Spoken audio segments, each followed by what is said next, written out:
সেখানে উঠেছো কেন তুমি টিভির কাছে? মিনি, টিভির কাছে উঠেছো কেন? কি করছো ওখানে? ই বাবা, কোথায় বসে বসে হাত মুখ পরিষ্কার করছে দেখো। ও, সে তুমি অ্যাকোয়ারিয়ামে বসছো? ই বাবা, যত মাছ ঘুরছে সেই জলটা তো সে খাচ্ছে রে। পালিয়ে পালিয়ে, মিনি পালিয়ে আয়।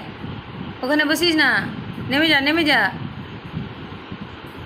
মিনির কাণ্ডগুলো একটু সবাই দেখো। ওখান থেকে জল নিচ্ছে, দিয়ে কীরকম জল খাচ্ছে দেখো। অ্যাকোয়ারিয়াম থেকে জল নিচ্ছে, দিয়ে জল খাচ্ছে, মুখ পরিষ্কার করছে। তার এইখান থেকে জলটা পাওয়া সহজ, এই দেখো। আর মাছ যত ঘুরছে সে সেইগুলো দেখছে। কীরকম বদমাস। মিনি শুয়ে পড়বি যা, অনেক রাত হয়েছে, শুয়ে পড়বি যা মিনি। অ্যাকোয়ারিয়ামের লাইট বন্ধ করে দেওয়া হয়েছে, তুমি শুয়ে পড়বে যা এবার।